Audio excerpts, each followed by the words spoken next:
gaangiistar juqraafi siyaasadeedka iyo qorshaha Israa'iil ee la doonayo in lagula wareego qaybo ka mid ah galbeedka Qudus ee la haystay ayaa ixtiraam darro naxdin leh ku ah sharciga caalamiga ah.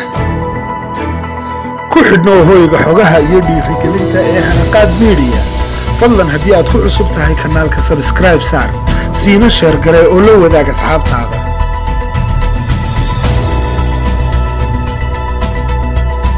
iyadoo nolosha meerahan uu ku habsaday masiibada COVID-19 oo ay ka dhalatay dib u dhac bulsho iyo mid dhaqaale.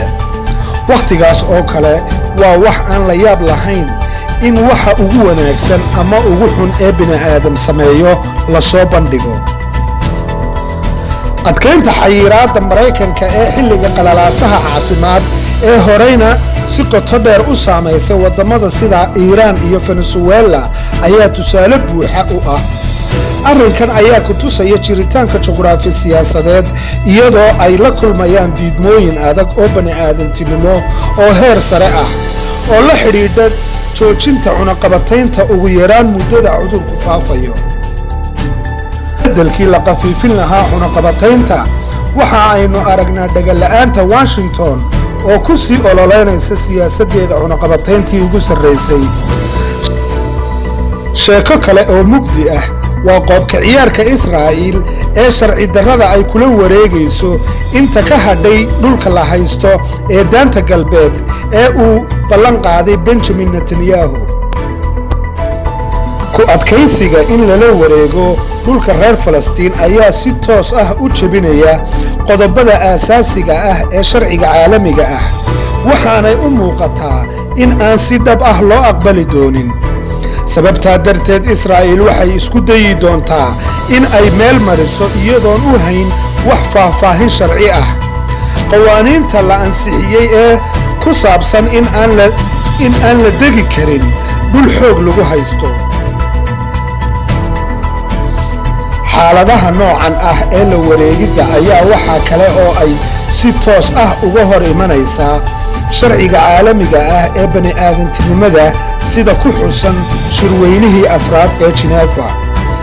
waxay u eg tahay tallaabo midaysan oo ay Israa'iil ku bedelayso xaaladda dhulka ku yaal daanta galbeed oo laga bedelayo qaabkii loo degay 1967 oo loo bedelayo gebi ahaan in lala wareego.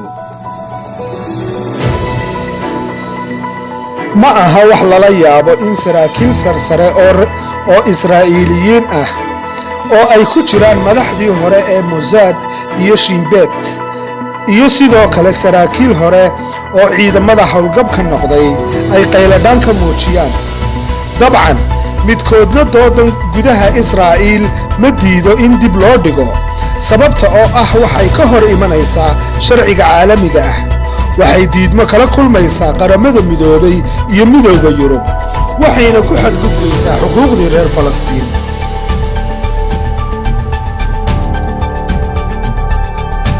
qaar ayaa ku doodaya arrintan in ay la xidhiidho amniga guud ee Israa'iil, halka in badan oo ka mid ahina ay walaac ka muujinayaan arrintan inay wax u dhinto wadajirka Yuhuudda ku kala dhaqan Ameerika iyo Yurub.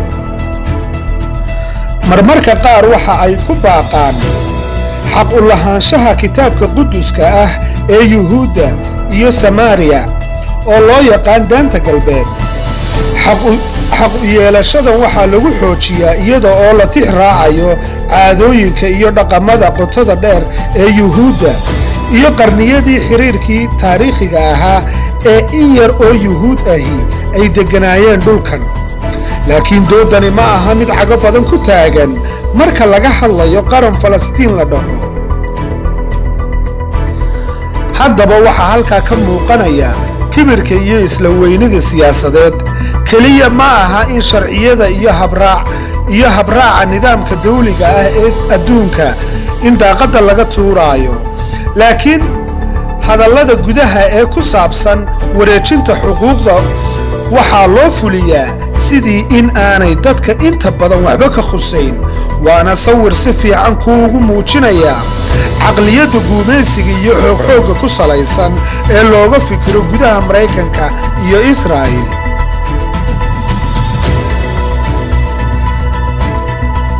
waa tahay daawadayaal intaas ayaynu ku soo gabagabaynaynaa barnaamijkeennii maanta fadlan haddii aad ku cusub tahay subscribe saar tan iyo intaynu dib ugu kulmi doono barnaamij noocan oo kale waxaanu idinkaga tegaynaa assalaamu calaykum waraxmatullaahi wabarakaatu